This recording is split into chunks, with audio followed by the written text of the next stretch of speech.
Are we live? I think so. Live from New York. It's Wednesday morning. Live. Uh, are we uh, are we doing well or are we cracking up?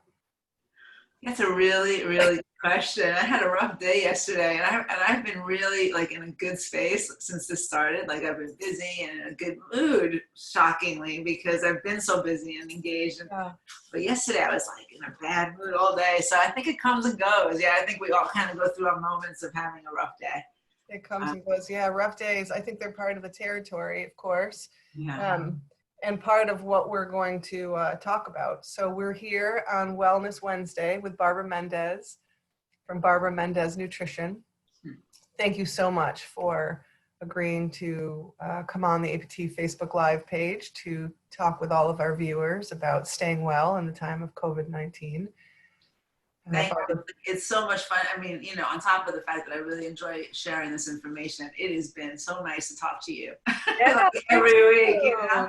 Yeah, so I've always liked talking to you. So Thank you. nice Me too. Forever sisters, like a silver lining. I mean, when you called, before the series started and said, "What can I do to help Auburn Public Theater? What can I do to help? What can I do to help?" And that's all I ever have to hear is let's we'll think of something. So this has been so great. Today we're going to talk about staying physically well in the time of lockdown. I know a lot of people are struggling with, you and I never talk about dieting. We talk about not dieting. We never talk about counting calories. We never talk about getting on the scale. We very deliberately never talk about any of that stuff because it doesn't work, right? It's we weaponize these things are weapons that we use against our own psyches that oftentimes get us the opposite results of what we're looking for in the first place. So we wanted to take some time today to talk to you about, I'm really interested, I think, and we have some surprise guests who are going to be joining us later in the show, which I'm very excited about. We'll wait for the big reveal. I'm interested in this. I mean, I'm always interested in everything you have to say on this subject. You take such phenomenally great care of yourself. Look at her skin, everybody. How gorgeous, how gorgeous is she? How gorgeous is her skin? Thank you. Yeah, just beautiful. So, if you want to have what someone has, you have to do what they do. So we want to hear about what you do. And I really want to hear today specifically about this emotional click that you talk about, which seems to be the sort of, in literature, the inciting incident that leads people to not only get an exercise regimen, but stick to it. So it's funny you mentioned a scale. I don't even own a scale. Yeah. I simply don't own a scale. And for a very long time in my practice, I didn't have a scale in the office. Wow. And I remember one time I had like this very high powered guy, owned like lots of restaurants, very successful. And he just immediately like judged, like, she doesn't have a scale. I'm like, because dude, if it was about the number on the scale, we'd all be around, we'd all be skinny. If that was a motivating factor to lose weight, we'd all be thin. But clearly it's not, because the obesity epidemic is explosive and everybody owns a scale. So weighing yourself isn't the solution, yeah? And I think I learned that a long time ago, that because I was born looking for diet tips, literally like coming out of the womb, like, all right, what's gonna help me lose 10 pounds? Like it was so conditioned in my mind that I reached a point in my life where that I realized, okay, I'm banging my head against the wall and not getting the results I want. But more importantly, I was waging a war with my own body, taking me further away from the nourishment I needed to get to where I wanted to be. You know what I mean? So it's like I was like just pushing it hard at something that every time I did that, my body was going, leave me alone. Like, screw you. Figure it out somewhere else. Like, get your frustrations out somewhere else, but stop doing it to me.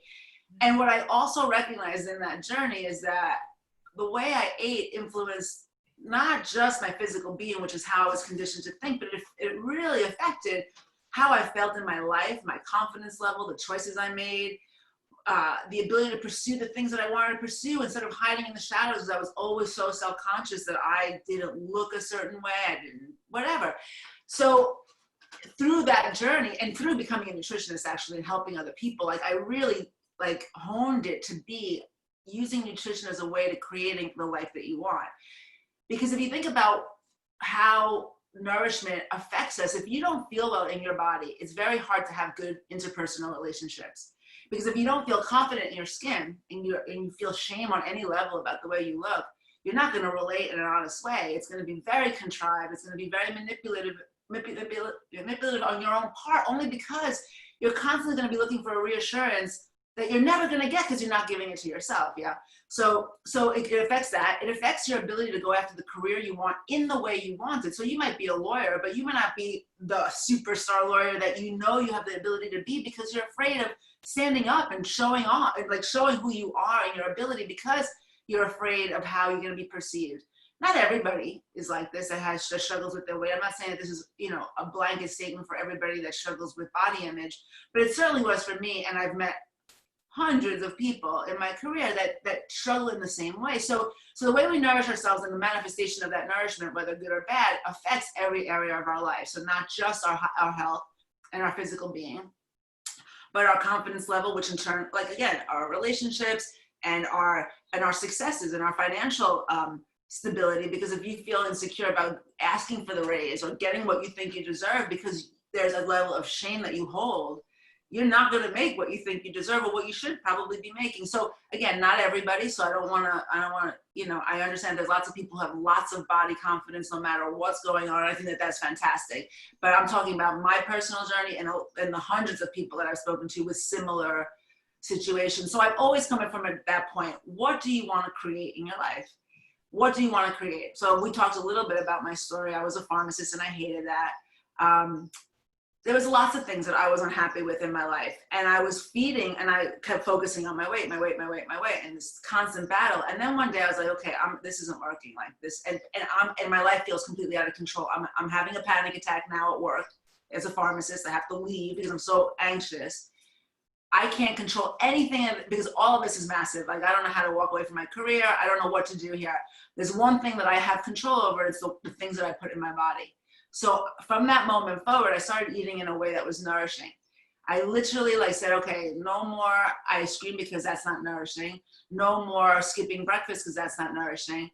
I'm going to start my day with protein and vegetables, and I'm going to make that one change. And then as that,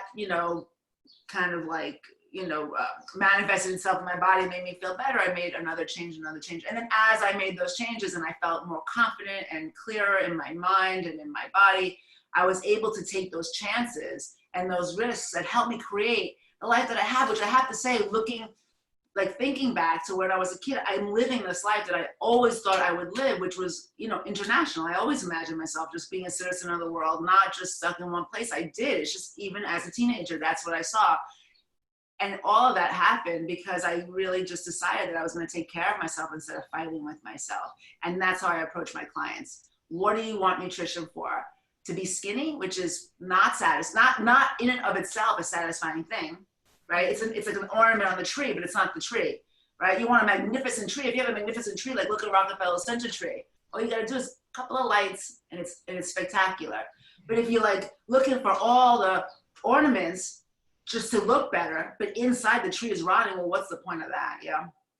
So that's how I approach my clients. Let's make that connection for you. What's important for you? What you're trying to nourish in this life, and let's start there and forget the number on the scale. Because when you're thinking about a number on the scale, you're thinking of an image you hold in your mind, and you think that number is going to reflect that image, or it's going to provide that image. But that's not the truth at all. Because if you start exercising, which we're going to talk more about later in this hour, you're going to build muscle, which is going to make you look like you're gaining weight. But at the same time, the visual might be that you look amazing. You look so much better, but you might be 5 pounds heavier because your muscle weighs more than fat.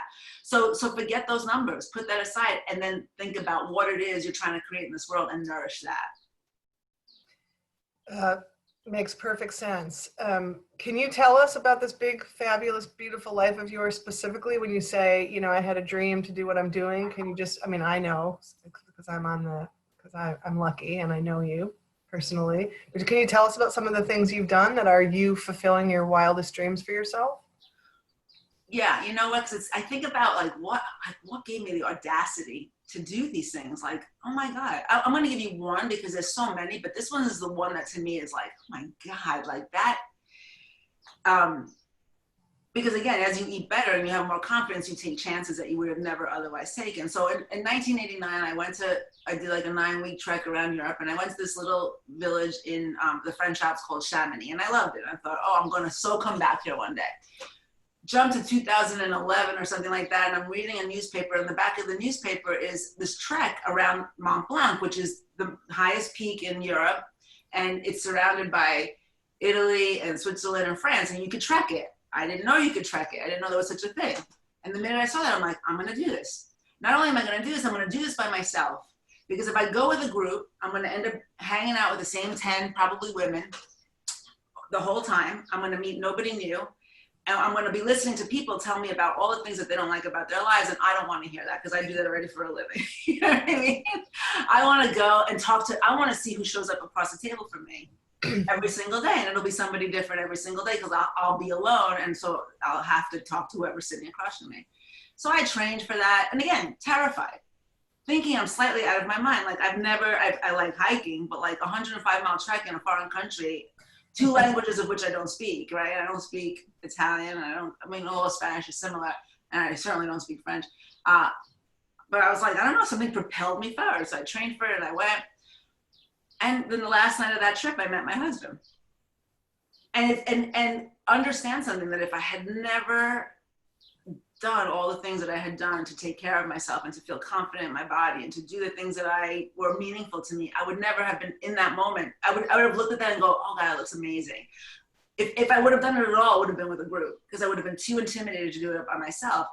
Because, and you know me from before, like and maybe you don't even know that part of me, because this is even more like even before you. I was highly insecure and never wanted to be seen. I still don't love public speaking because it's still like I don't want the attention.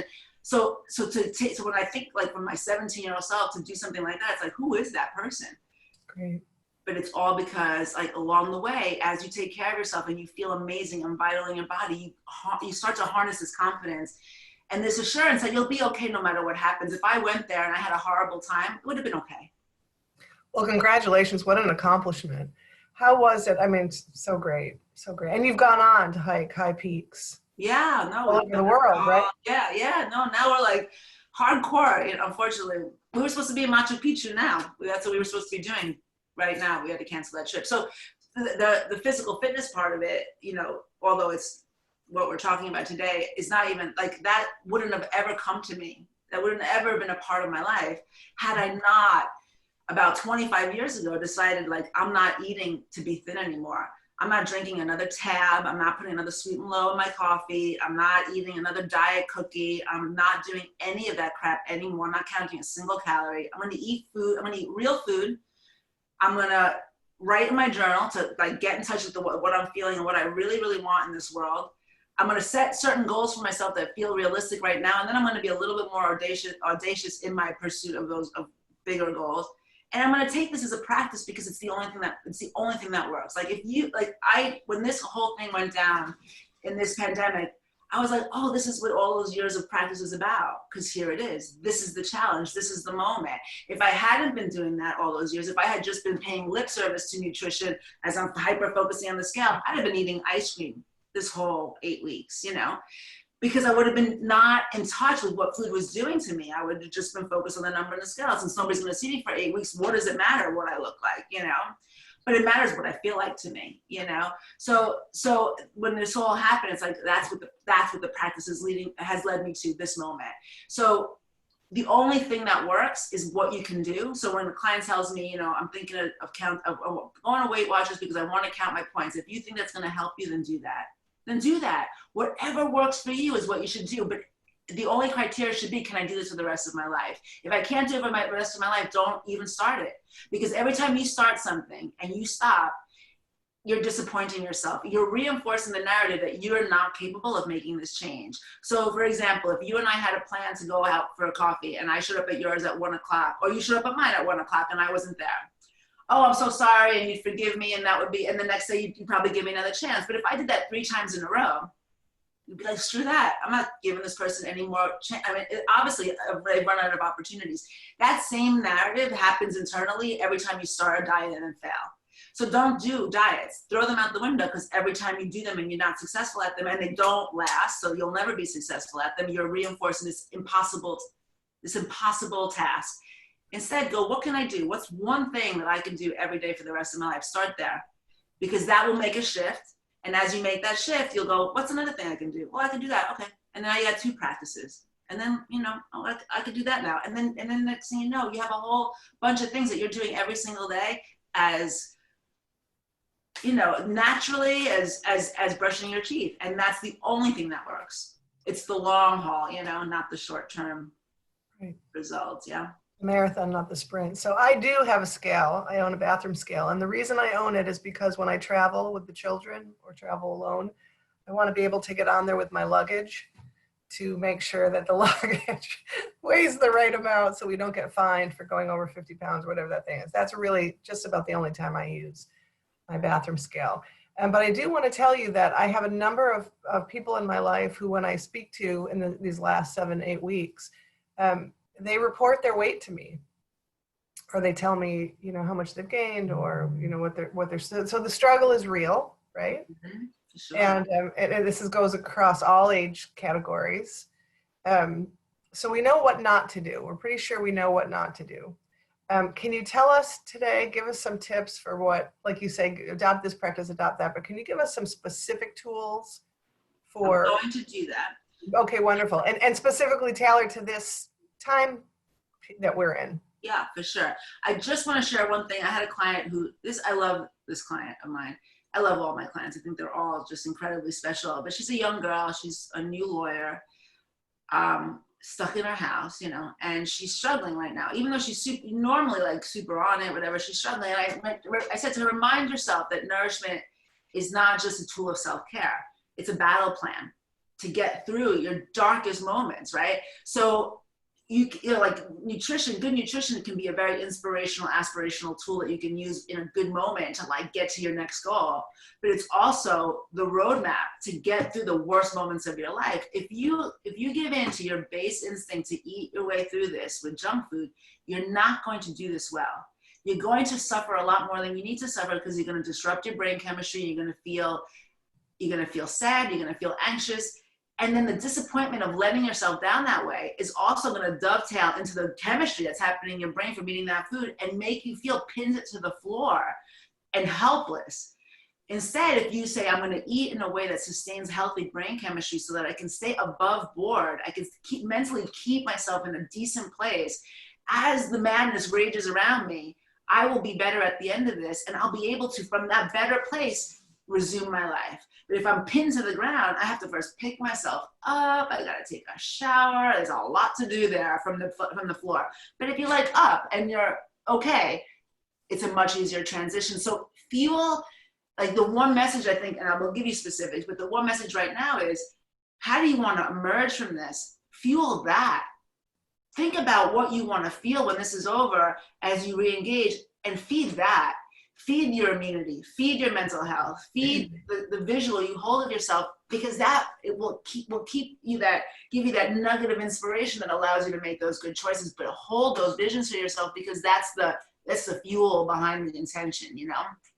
Love it. So that all being said, the very first thing, and a lot of this is repetitive of what we talked about in the last 2 weeks, but just like bringing us all together for this specific topic is, you know, hold that picture, but also plan your day. You have to make a plan. I mean, I don't know about you guys, but like at the beginning, I had no food in my house, right? And now I have like a surplus of food, because I was so nervous at some point. I was like, let me get as much as I can, you know? So I have to organize that. And I make myself like granola bars and like that. So if I was anxious and I was purely eating from anxiety, I would be just eating the granola bars, or I would have just gotten ice cream, or but whatever. Instead, I look at my refrigerator and I go, well, what's here that I can eat for breakfast? And I plan, that's my breakfast. This is my snack. This is my lunch. Do I have any leftover greens here that are going to go bad if I don't use them? Well, let me freeze them so that I can make a smoothie. Do I have blueberries? Yep. Do I have bananas? Yep. All frozen. So like, plan ahead. Make sure you're stocked with food that you want. Make a little list. Like, find a couple of recipes that you think are healthy, that work for you, that you enjoy. Get what you need. Get the ingredients you need for smoothies or green juices, or get your eggs, get your vegetables for your protein in the morning. Like, make your plan and then organize that plan every single day.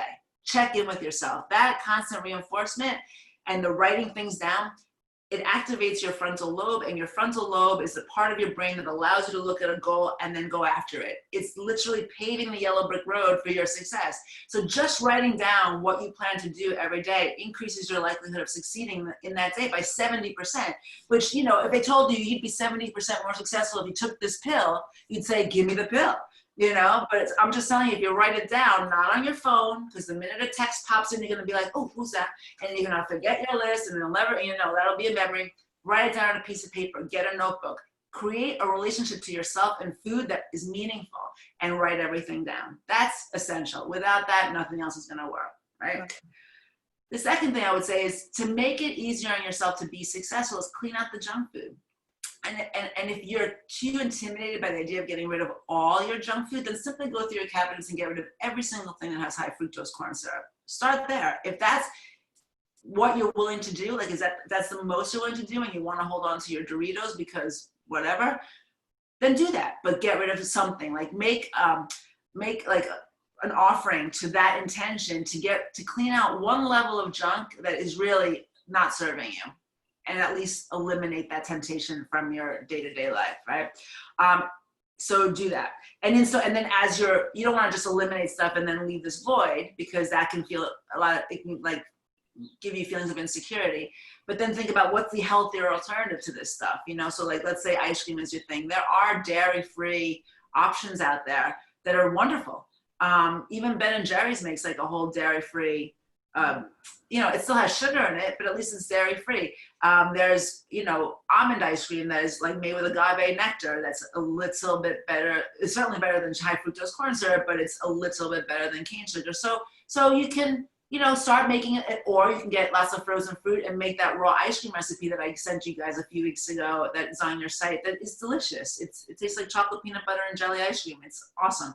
So, you know, start collecting recipes, and then as you clean out the junk, add in some healthy stuff so that you feel like you have a treat if you need it.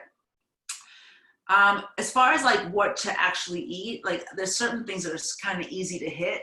One thing that's really super easy to do is having a salad every day. So rather than eliminating, right, which the focus always being on less and taking away, add a salad every day. Mm-hmm. And when I say that, I mean, you know, if the salad that speaks to you is lettuce and a tomato and cucumber, then do that if that's what speaks to you. But if you like salad and you're curious and you really want to make, you know, optimal nutrition part of your game plan, you can make all kinds of salad. I made a salad yesterday that was shredded red cabbage, shredded carrots, shredded red pepper, red onion, and loads of cilantro, olive oil, lime juice, salt. And it was like amazing, right? It was amazing. And it was not one green in it, you know? It was except the cilantro, right? But no lettuce, nothing like that. And it was awesome. So look online. There's loads of recipes for really curious and interesting salads. There's one recipe that I love that I'll share if you guys want it. It's roasted vegetables with like a chimichurri sauce. So it's like a roasted salad with it's insane. It's like, you know, so add that, bring that nourishment into your diet, and you can, and that's an easy thing to do, I think, every single day, right? The other thing is, and again, when I think about like what are the most important moments or the important, like, you know, legs of the stool, breakfast is essential. Like how you break your fast every day is key. So understanding this is really helpful. When we are sleeping, I'm not sure if I talked about this at all before, but when we're sleeping, we burn fat as an energy source. At some point in the night, our body starts to tap into fat as an energy source because we've run out of fuel from food, which is great. You're burning fat while you're sleeping. But if the first thing you eat in the morning is a bowl of cereal or a bagel or whatever, that is a carbohydrate that breaks down very quickly into energy. And in so doing, it sends a message to your body, don't burn fat. I got this energy right here, keep the fat where it is. In fact, I'm gonna be sending some more along to you in a minute, you know? Right. If instead I give you protein and vegetables for breakfast, well, that takes several hours to become energy for your body. The vegetables are a very low glycemic carbohydrate, so not a measurable source of energy. So your body takes that food in and it goes, great, I'm not hungry, but I can't use this for 4 hours because this takes a while for this to digest. So you know what I'm going to keep doing? I'm going to keep burning fat. So now instead of burning fat, for 8 hours while you're sleeping, you burn fat all the way up until you have your first significant carbohydrate, which, you know, extends the fat burning by quite a bit. So less because you're burning fat, although that's a really nice byproduct, but more importantly, these are the benefits of that one action. By not stimulating this release of insulin early in the morning like that, your appetite's going to go down and your cravings are going to go down, right? So you're not going to feel as hungry. But as, or more importantly, in my mind, is that your focus and concentration are going to become just way more on it. Like, you're going to be able to focus and concentrate in a way that you wouldn't otherwise. Because when you burn fat for energy, you have a significant amount of energy to draw from. When you burn carbohydrates for energy, it very quickly peters out. So it's like burning a candle, burns for hours, or a piece of paper. You got to keep adding more paper to the fire, right? That's a great metaphor to keep in your mind when you're considering, should I eat a carbohydrate? Well, I'm just going to eat more carbohydrates if I do that. So breakfast being protein and vegetables is a key thing. And this I know I've repeated in the last couple of weeks. You will quickly get bored of eggs and vegetables every single day. So you want to diversify your diet. And this is where the journaling is really useful. You want to consider your day. What kind of day am I having? Am I not going to be able to eat lunch for a while? I have meetings, I have all this stuff set up. Do I really need to be on my game? Well, then eggs are probably the better thing that day. If it's, on the other hand, a day that you're going to be working quietly by yourself and you've got some space in your day and you know you can eat lunch at a good time, well, then that's the opportunity to have oatmeal with lots of berries and flax and chia and whatever, and all the antioxidants you're going to get in those berries and all that fiber and the adrenal support you're going to get in that oatmeal. So as you understand your needs and the way food's impacting you, you can make daily decisions that help support those goals for the day, which again dovetails into the whole point of eating well, is so that you can feel great, so you can have a magnificent experience in your body and in this world. Yeah. So that, you know, that breakfast thing really changes the game. And the more you practice that, the more you'll see that. I will say very specifically, people who get exhausted in the afternoon and or people who overeat at night will most benefit from that protein and vegetable choice in the morning, because by putting the brakes on that insulin response first day, and the subsequent benefit of that is that your energy is sustained throughout the afternoon and your appetite is curtailed at night. You're not getting these highs and lows that drive you to eat even though you're not technically hungry, you know. Right. Yeah. So you're nodding your head because you know, right? Like, you've done this. So you've done a lot of this work with your own nutritionist. Well, yeah. And I mean, you and I together, you know, obviously it goes way back. You know, we were talking in preparation for this episode about the raw food class we took with Ave Auburn and all the wonderful things that, I mean, you were already on your own, you know, wellness journey at that point, but for me, it was transformative. In the sense that she said, you know, don't make a list of all the things you can't eat, right? Make a list of all the things you can eat and look forward to those things. And she even took us shopping to Wegmans. Remember that as part of the class? Yeah. And, you know, taught us things like shop around the perimeter of the store. You know, the stuff that's not going to fuel your big dreams those items live in the interior shelves, right? So stick to the edges. And that sort of, you know, her instruction on how to make a salad, that was life-changing for me. I mean, it just opened up this whole new palette of what could, you know, because I had eaten traditional salads all of my life up until that point, with very little, you know, bit of experimentation. But she talked about adding color and adding different tastes and adding different kinds of proteins. And it does. I mean, habits are formed. Habits are formed. Behavior, you know, we change our behavior, we practice that new behavior, and then habits are formed, and it becomes easier and easier to follow those habits once we've established them. For sure. Well, it's the only way. Yeah. It's when they're part of who we are. Yeah. But in that creation, there's that interplay of like always checking in. How does this make me feel? Noticing, you know, this is more true of men than women, but I ask all my clients, do you notice a difference? Almost 100% of the women I talk to was like, oh, totally. I totally am connected to. I would say about 50% of the guys I talk to are like, nope, I don't see any difference whatsoever. It's like, wow. Wow. Even when they seem better to you, even when you notice a difference, you getting that feedback from them?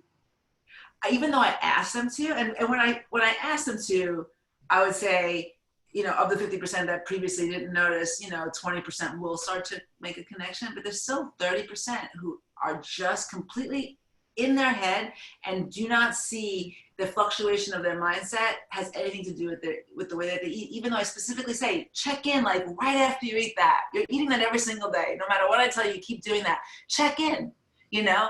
And then like if I manage to get them off of that for 2 weeks, well, you feel it's like, no, I really don't feel the difference. Okay, interesting. And you know that there has to be, they just can't connect to it.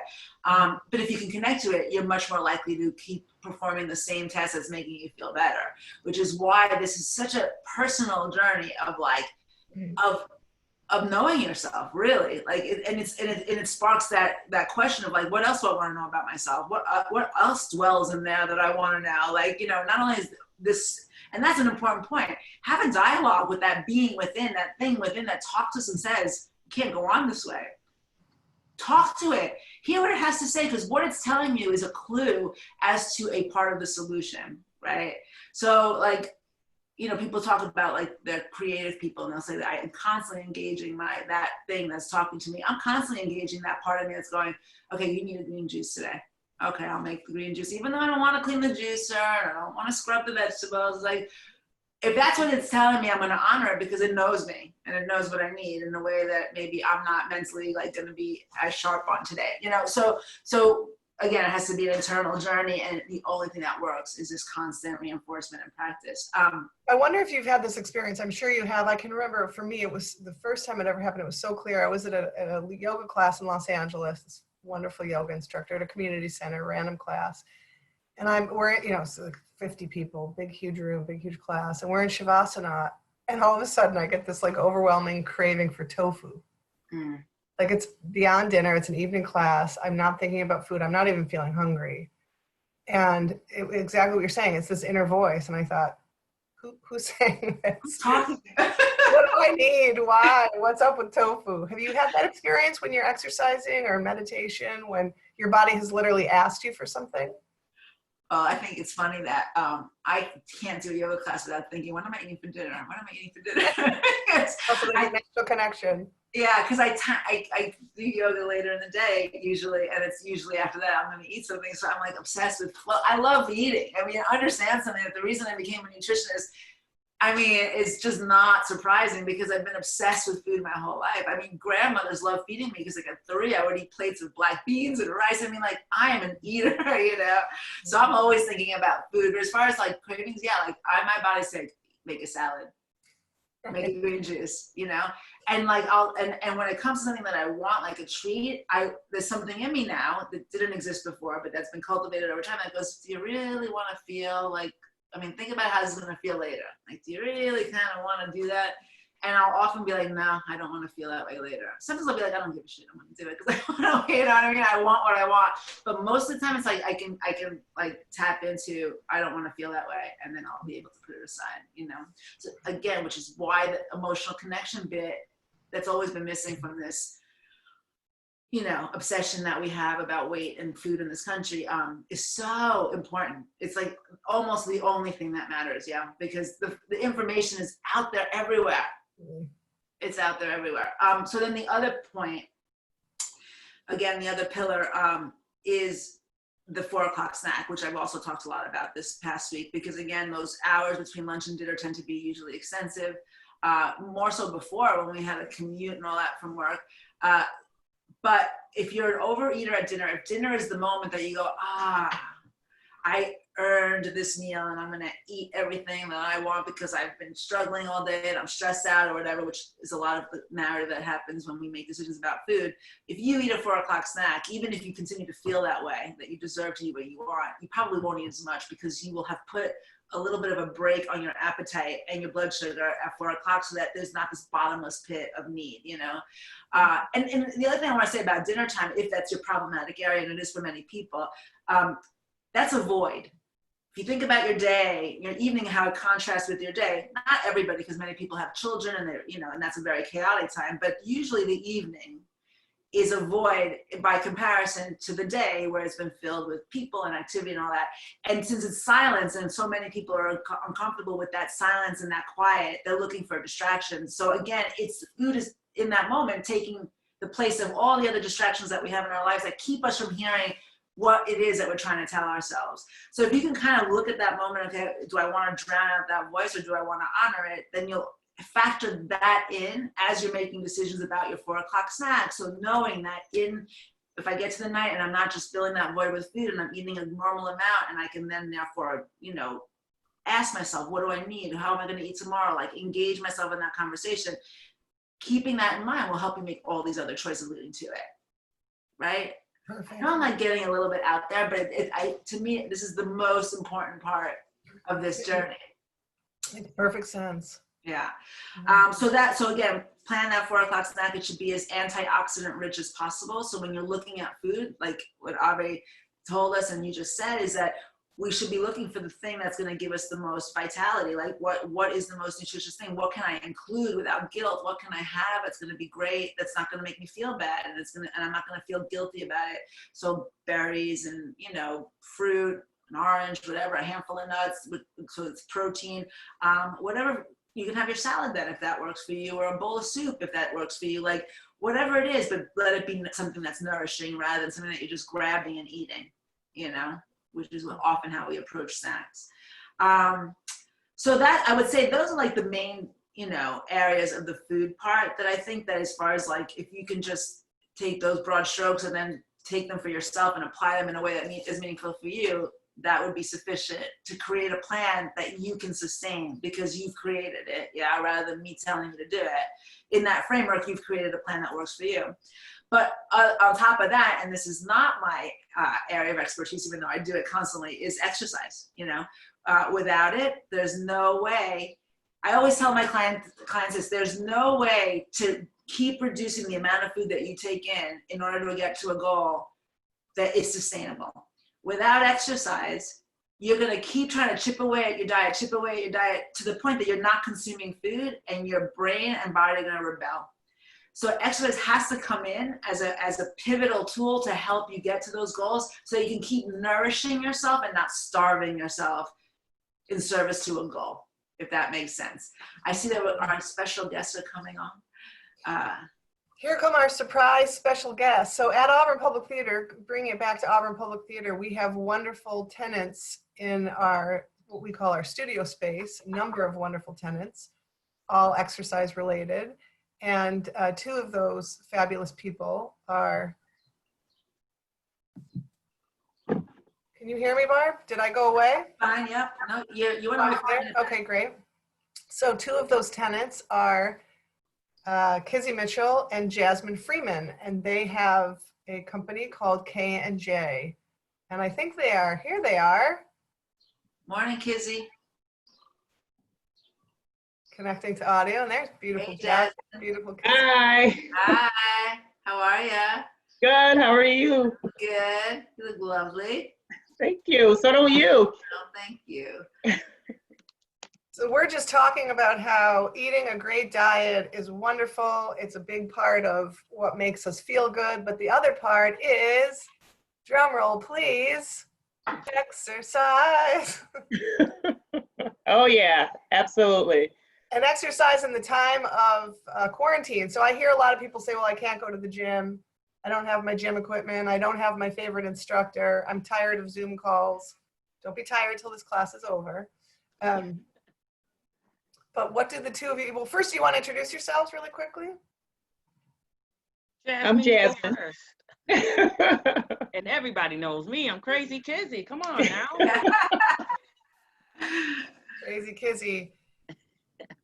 So I have to say, as an outsider, because I'm just meeting these ladies, I met them last night, I'm really curious about your stories. And I know that there's a before and after pictures somewhere in there, and I think that that's a value to share in this conversation and how you got to where you are. Like, I'm really curious about that. Well, we have a video. Should we cut to the video? Well, let's see what. Yes. And then you'll come back and answer some questions? Yes. Okay, perfect. Yep.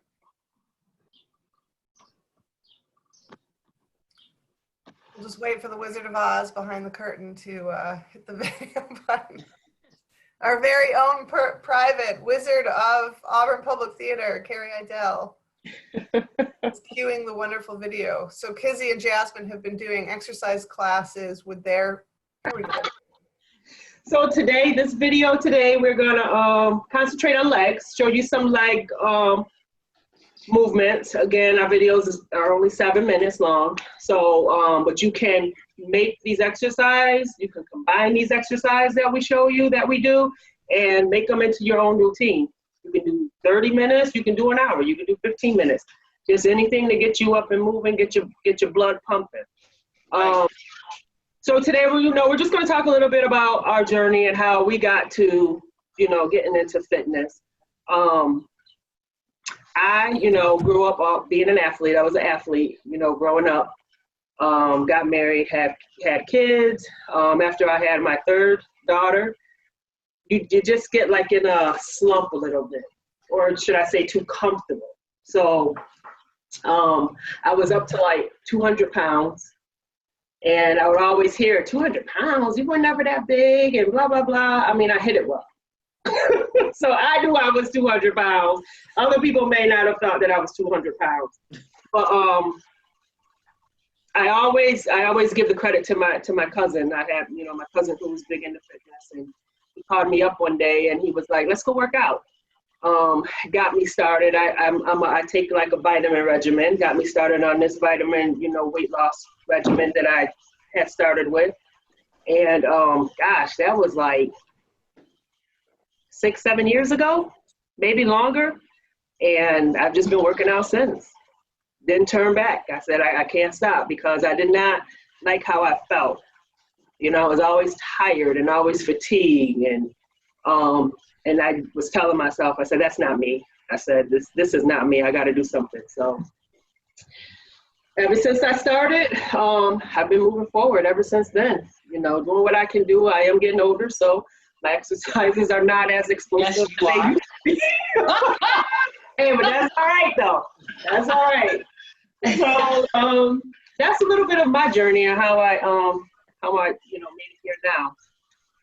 And I'll let kids talk about her journey. Okay, I guess it's my turn, huh? So, honey, I was just big. Let me just put it there. I was big. I had my first daughter, and you have your first kid, you get comfortable, you're married, and you're just living a life. You're a mom, and you're just not caring about, and the problems just keep adding and adding. You don't even realize it. Honey, I got ready to go to an event. I bought this outfit. When I went to go put the outfit on, I couldn't fit it no more. Mm-hmm. Yep. And that right there, I was like, well, wait a minute, kids, you just got this piece, you just got this outfit, and the outfit was the bomb too. You just got this outfit and you can't fit it. Like, girl, you need to get your life together. Ever since that day, I was like, you know what? I got to do something about this. I was up to almost 250 pounds. I was 248 at my heaviest weight. And when I tell people that today, they be like, kids. Oh yes, I was 248 pounds. Mm-hmm. I got down. I started working out. I had dropped some weight. Then I ended up getting pregnant with my second daughter. So that halted. But after I had her, I ended up just going all the way in, like just diving all the way in. That was about, I want to say 9 years ago, like nine years ago when I started my journey. Lost some weight, lost a significant amount of weight. Then I teamed up with, then me and Jasmine met up. We actually ended up at the Y together, working out, doing this program called Revolution. And we did that for a little while, and then we kind of just branched out and did our own thing, started doing our own thing, because we knew enough. We've been working out for years. She has been working out for years. I've been working out for years, so we knew enough to go on our own and do our own thing. And then we started our own thing, and we've been doing it ever since. So.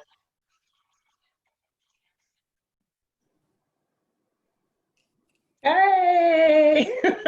So good. So good. See, Barbara, now you got the backstory. Yeah, one backstory, because when you told me last night, like, I was like, I need to know what happened now. Like, what was that moment like? Yeah, that's amazing. So what did you do? Was it exercise only, or did you like change your eating habits as well? Because you said, girl, you got to change your life. So that was a moment. So for me, I didn't go to the gym right away. So what I did, I started eating good, like really, really healthy, restricted my foods. And then I worked out in my home first. I didn't go to a gym. I worked out at my home first. So I did that for a little while, lost about maybe 20 pounds or so. And then I started feeling comfortable with my own skin enough to go to the gym. So that's, for me, that's how it happened for me. That's amazing. And Jasmine? For me, it just, I changed everything. Once I started working out first. I went the more holistic route with some supplements, natural supplements and stuff like that. And then I started changing my eating, getting rid of carbs and sugar. I stopped drinking soda, which was pretty easy for me. Limiting my carbs, the bad carbs. And right now, I currently do intermittent fasting. Yeah, me too. Oh, yeah. So love it. Yeah. Yeah. I mean, as you age, I have found like that's the thing that makes the most difference. Ooh. Look at the difference. Wow, look at you. Lord have mercy. Amazing. But look at us now. Look at us in that picture, girl. We was Right. Oh, you guys look great. look at the guns. Wow. Awesome. So great. As soon as I get off this call, I'm running a whole marathon. Starting at 11:05 today. I want to look like that too. I want to feel like that. So I'm curious about something also, because I found that this was true for me. Like in helping other people, it kind of reinforced my relationship to my own eating habits and my own health and my own, just my relationship to myself. In you developing this business and helping other people with these goals, how has that influenced your connection to this process? Has it deepened it? Has it changed it at all? For me, when I first started it makes me feel good to help other people, because I know that from where I came from being that heavy, I know you can do it. You just got to find that spot in you where it clicks. Because what I was telling Angela before, I can tell when somebody asks me to help them, I can tell if you're ready or not. Mm-hmm. You got to have that clicking moment. And if you're not ready, you're not going to give it your all. Yeah. Just not. Yeah. Can you describe that when you see that in somebody? I'm so fascinated by that. I mean, we've all had our own click moments, but can you describe it? Because somebody out there is watching and they're thinking, we're in this quarantine. I don't know how much longer I'm going to be in here. There's no gym. I don't have my teacher. I'm sad. I'm anxious. I just want a whole container of ice cream. Like what is that click and how can we find it sitting here in quarantine? I feel like this. If you were starting your fitness journey before this happened, why are you giving up right now? There's so many things available to us. There's videos you can watch. There's so many things that you can do. Why stop your journey because all of this happened? Keep up with your journey. You gotta have. I feel like for me, I had the eye of the tiger. I'm gonna say it like that. I had the eye of the tiger. I had a goal, and I said, "Kids, you gotta just do it." I can tell when somebody comes to me and they say, "Well, I want to lose some weight. I want to lose a couple pounds. I'm tired of looking like this." But you can always tell if they're really ready. Like you can just see it. It's like you can just tell, like with their whole being, if they're ready to do it. And sometimes they're not. And I tell them, if you are not ready to do this, then let's not do this. Because if you're gonna do this, let's go all the way in.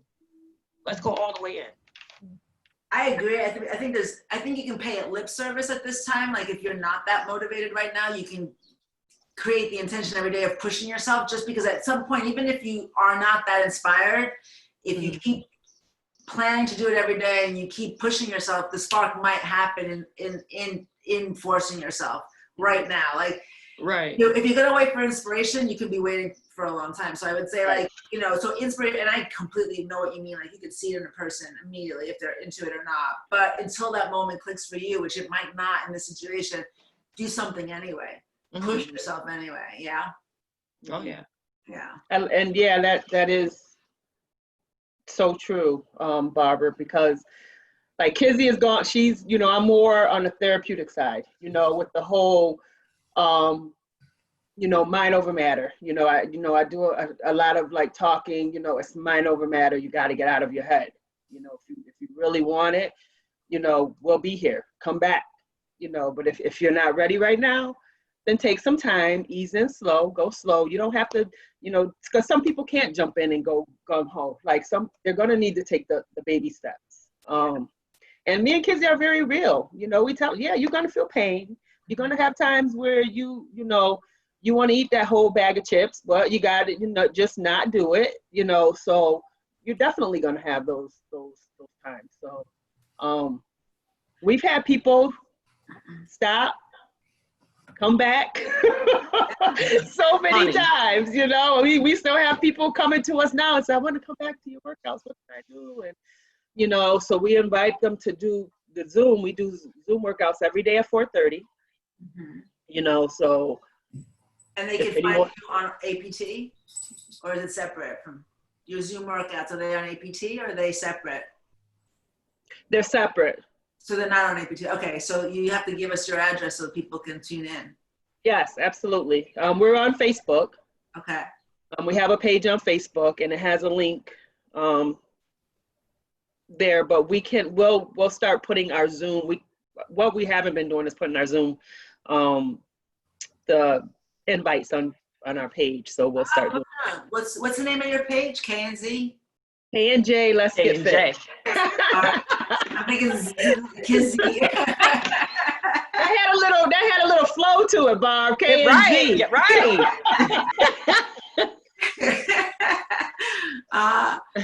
Yeah, so K and J, what's the second part? Let's get fit. Let's get fit. Okay. And Terry's telling me we're going to share it on our page also.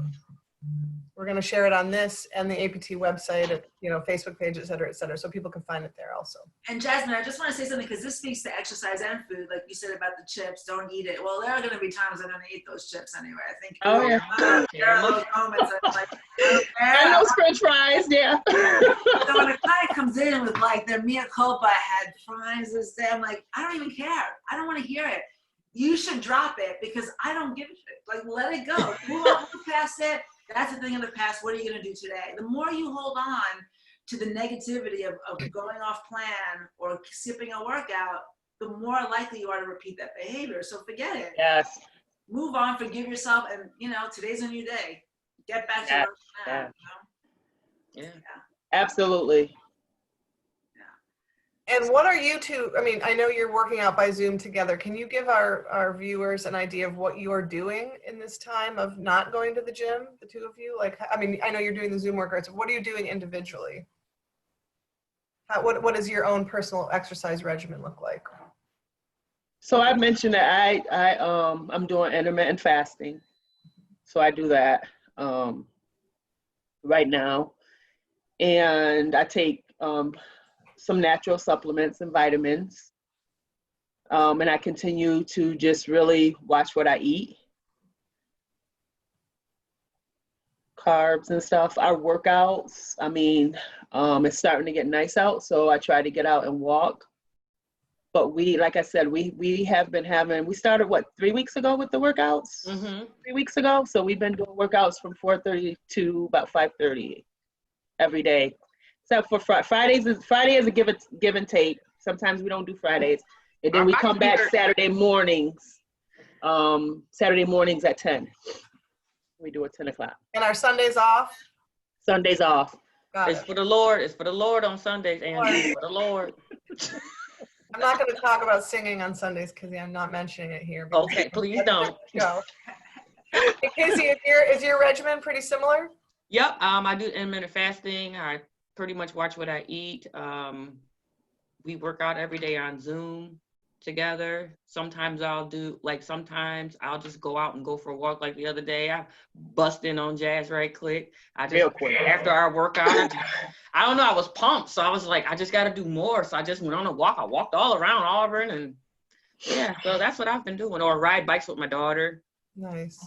Yeah. So anybody who says they can't start now because they don't have their gym equipment, It's Honey, just so please. cute. You don't need no gym equipment. You know, it's so funny. The one young lady that worked out with us, she was like, well, I don't have any weights or anything. She said, but I have a jar of spaghetti sauce. Can I use that? I said, yup, you can use Absolutely. that. I said, okay. That's great. That's Yep. great. So you're making these 7-minute videos as well. Mm-hmm. I think we're going to cut to when we're done. We're going to wrap up, and I think the Wizard of Auburn Public Theater is going to finish that video that we were watching earlier because it's an actual exercise regimen, right? Yep. So we can join you by Zoom, and then pretty soon we have a brand new studio space for you at Auburn Public Theater. Can you talk about I that? can't wait. I can't wait. Can you talk about Picture that? with me and Kizzy was in the old studio. Did you see Oh, that? yeah, it was. Oh yeah, that's right. The old studio. Well, Mhm. it's coming back smaller, but bigger and better. Yeah. So we've redesigned the space. I cannot wait to show it to you. Can you talk about what those classes, what that schedule will look like? Do you have any idea? It'll probably be the same schedule. Well, yeah, because my work schedule, so it'll probably be the same schedule. Can you remind us what those days and times were?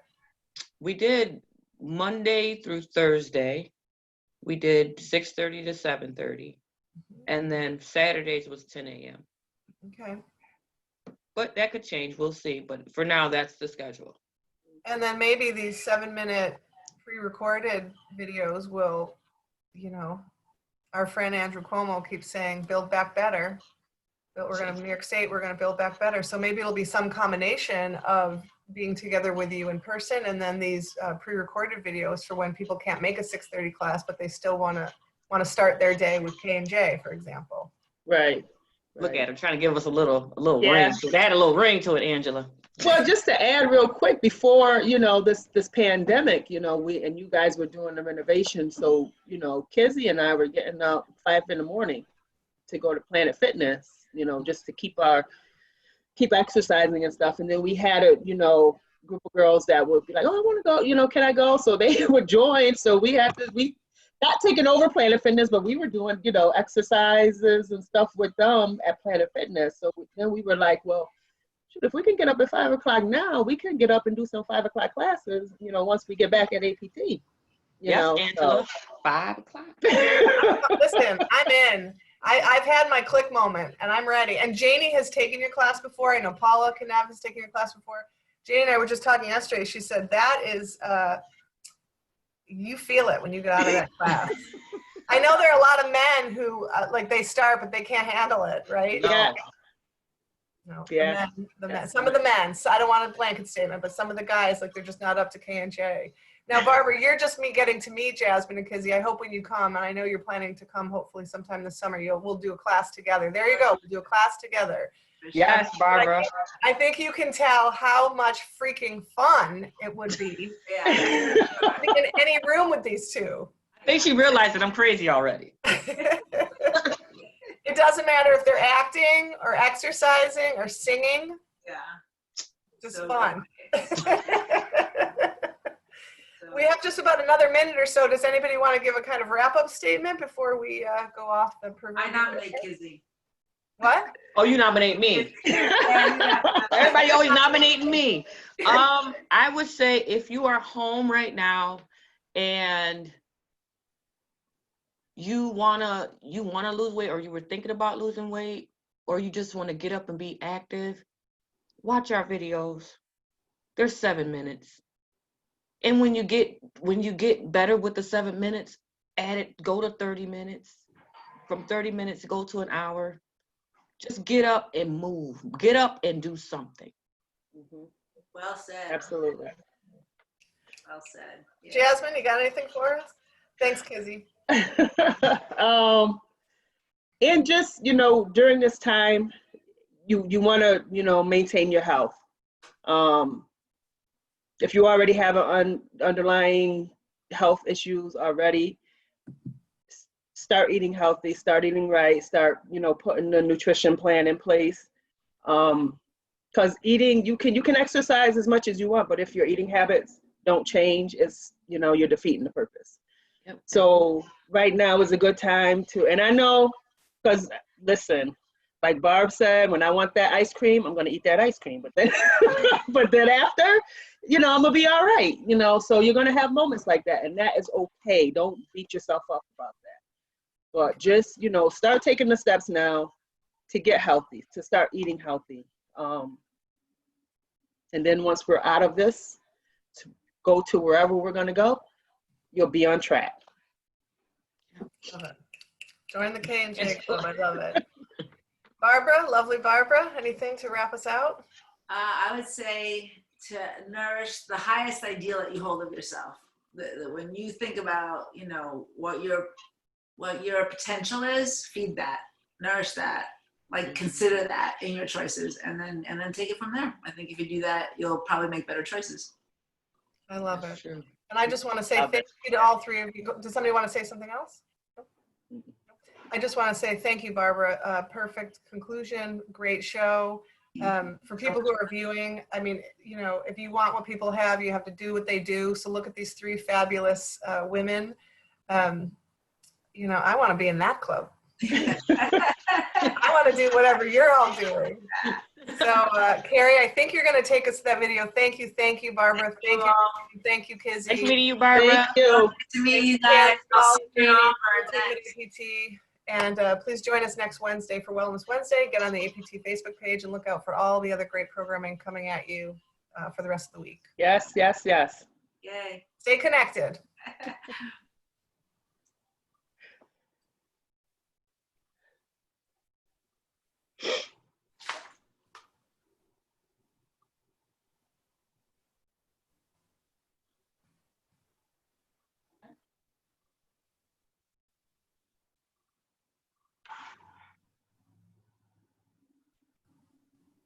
Then me and Jasmine met up. We ended up, we actually,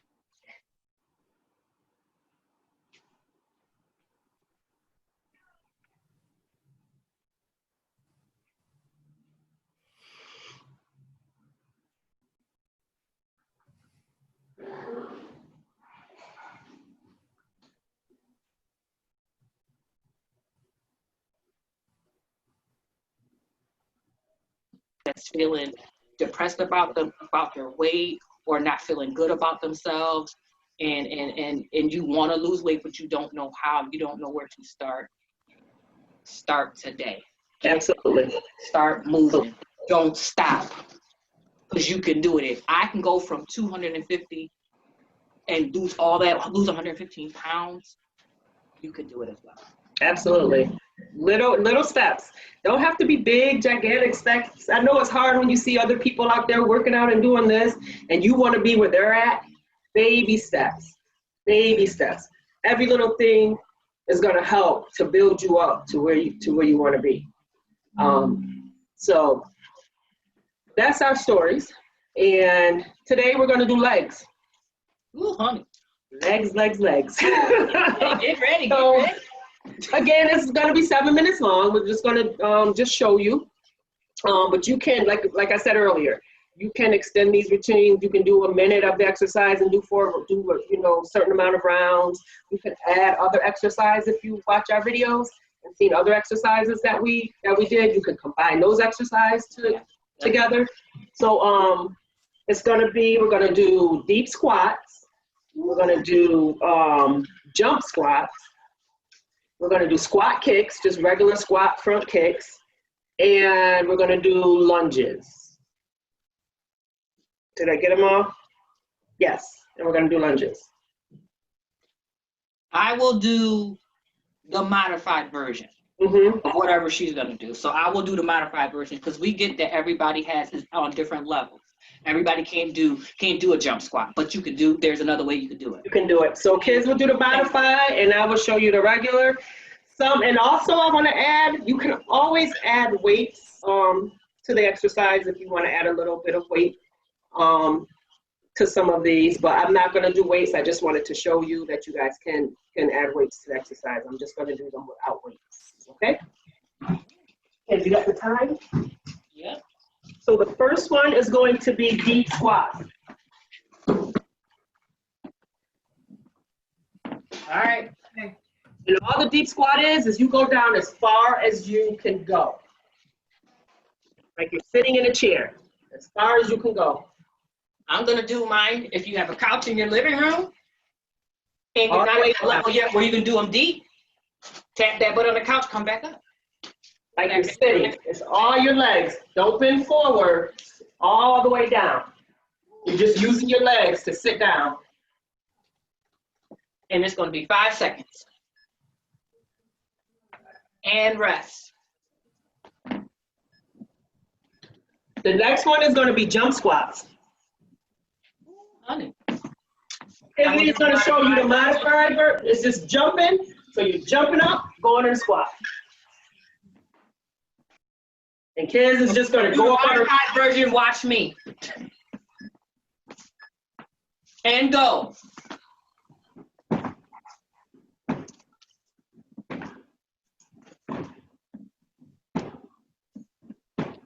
Woo. 10 seconds.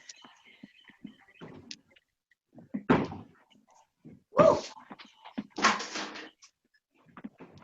And stop. Shake your legs out every time. The next one is just going to be squat kicks. You're going to squat and kick as high as you can. So if your kick is low, that's okay. It's still a kick. I will do the modified version.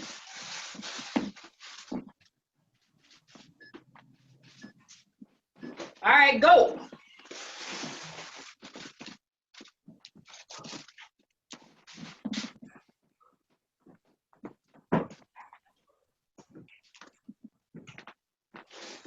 Ooh. Oh my goodness. My leg's on fire. And stop. Whew. Be on fire. The last one is going to be lunges. So just stepping out. I don't know if you can see me. Hold on. My camera. Right here. And down. And down. Okay? All right, y'all ready? And go.